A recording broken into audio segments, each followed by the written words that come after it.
Hey, how you doing today, folks? In this video, I'm going to continue my breakdown of the plot leak, and this is going to be episode 4. So what I'll do is I'll read the entire leaked episode, then I'll go back and break down each section of it and talk about what's been confirmed with photos and reports from websites like Watchers on the Wall. Then I'll talk about what's likely or not likely to happen. So let's begin. It says Arya arrives in Winterfell. Dany torches a few Westerosi lords with her dragons, which include Sam Tarly's father and brother. Tyrion dissuades Dany from attacking King's Landing directly with her dragons, for fear of killing lots of civilians. Jaime and Bronn and a Lannister army are ambushed, probably mid-season, by Dany, the Dothraki, and her dragons, as they are marching back from Highgarden. The Lannister army is then defeated, and Jaime is almost killed by the dragons, only to be saved by Bronn.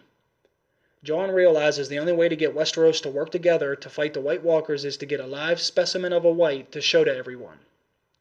So let's go back to the beginning and start breaking this stuff down. It says Arya arrives at Winterfell. I absolutely believe Arya will make it back to Winterfell. I think most of us have been waiting for this day for quite some time now.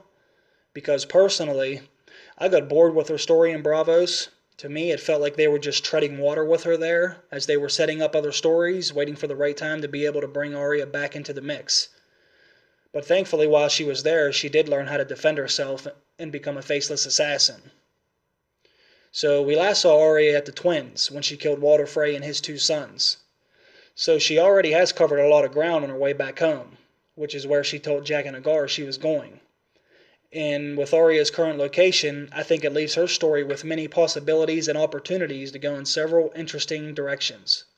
So for those of you that got bored with her story in Bravos like I did, I don't think there's any reason to worry, because from here on out, I think Arya's story arc can be one of the most interesting ones if done right. And I have been looking forward to seeing her back in Westeros. That way her story can start to intertwine with some of my other favorite characters. And where she is currently at on the map, I think we are about to start seeing just that. And I think Arya is about to run into several characters that are still on her hit list, making her story one of the most anticipated ones to see next season. At least that's the way I feel. And you can see in my other video that I made about Arya, some of these reunions she will more than likely have as she heads home. So I definitely believe this part of the leak is true. But this is one of the more obvious things to guess, so let's move on. And it says, Dany torches a few Westerosi lords with her dragons, which include Sam Tarly's father and brother. Now this part of the leak is beginning to appear like it's going to come true as well. Originally, I didn't believe it, but photos are coming out that show Randyll Tarly's forces fighting side by side with the Lannisters, as they are defending themselves from the Dothraki, the Unsullied, and then Dany's dragons. And I have yet to see any evidence of Daenerys being there filming this scene, nor have I seen any photos of them setting up any green screens on this battlefield to film the dragon scenes. But it is still early in the filming process, and everything else that is building up for this dragon attack is being confirmed from the leaked photos. So I have no reason to dispute that the rest of this won't happen. But it looks like Randyll Tarly isn't going to have that much of an effect on the current main story. We may not even have time to see him look for Sam in a Sword Heartsbane, because it appears like he's going to get wiped out pretty quick. But I wonder what this means for Sam. If his father and brother do die, then does that leave him the rights to Hornhill?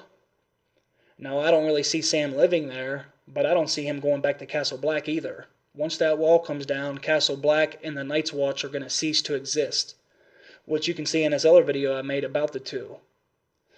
So let me know what you guys think about what the future of Sam's story could be when his father and brother die. But let's move forward. It says Tyrion dissuades Dany from attacking King's Landing directly with dragons for fear of killing lots of civilians. Now, there's been no evidence of this yet, but I can see why Tyrion would advise this, even though I think Tyrion hates King's Landing and the people living there. If Daenerys wants to continue to win over the hearts and minds of the people, then she certainly can't destroy everyone living where she wants to rule. And I don't think Dany wants to have the same reputation her father had either, which is burning everyone in sight and be remembered as the Mad Queen. Deep down, Tyrion has a good heart anyway, so I think it's obvious he wouldn't want to see innocent people get cremated. But it also says Jaime and Bronn and the Lannister army are ambushed mid-season by Dany, the Dothraki, and her dragons. And while Jaime, Bronn, and their forces are marching back from Highgarden, That's when the Lannister army gets defeated and Jaime is almost killed by the dragons, but Bronn comes in and saves the day. So this battle appears to be taking place in the leaked photos, but I have yet to see Jaime or Bronn in any kind of trouble. But one thing I'm wondering is, when Dany defeats the Lannister army and torches the Tarleys, what is she going to do with Jaime and Bronn? When Bronn saves Jaime, is she just going to allow them to get away? Or will she then take both of them prisoner and use them to negotiate with Cersei? Personally, I would love to see Tyrion talk Jaime into joining Daenerys' cause and support her. But obviously, Jaime is still knee-deep in love with Cersei, so it may not be likely. But it's just something I would love to see. I'd love to see Jaime and Tyrion back together. But I wonder if Jaime and Bronn are able to escape somehow, though. Even though their forces are defeated, and they now may be surrounded by Dothraki and the Unsullied, is there a way for them to escape? I think this scene could get pretty damn crazy.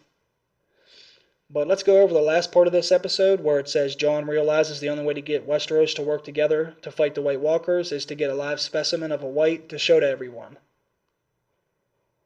Now, there hasn't been much evidence that they are filming this scene yet, but in Northern Ireland, they are beginning to create a set with massive green screens and a frozen pond with an island in the center, which is where Jon and his team of inglorious bastards could get attacked by the Night's King and the reported 300 whites as they're trying to get south of the wall while they've been up there hunting Nazis.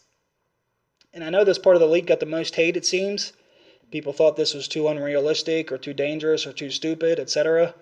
And those people might be right, but I think once again, if done right, I think they could pull this off and make this mission one of the most intense and high-stakes situations during Season 7.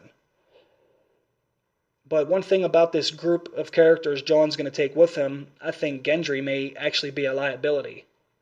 He may know how to make swords, but we know he has no idea how to swing one, which Arya made very clear when she made fun of him seasons ago.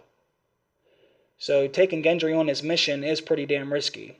Even if he has his father's warhammer, if he has no idea how to swing the thing, taking him to try to capture some whites is pretty dangerous. Taking this small team is risky, period. I think the chances of Jon coming across one white by itself isn't very likely. They usually travel in packs or even in the size of an army. So I would hope if Jon does do this, he would take more than just a few men. So let me know what you guys think about this leaked episode. What do you think about these different parts of it? Does it still seem unrealistic to you guys, or are some of you starting to believe the photos and the reports like I am? Because by the look of the photos, to me, it appears like most of these things are definitely going to take place next season. But I want your guys' thoughts and opinions on it, so comment below. And I want to thank you guys for taking your time out of your day to listen to me. I appreciate your guys' support, all your positive comments. I enjoy keeping the conversation going after I post a video, so thank you guys for that. And I'll see you next time when I post episode 5. Thanks, guys. Bye.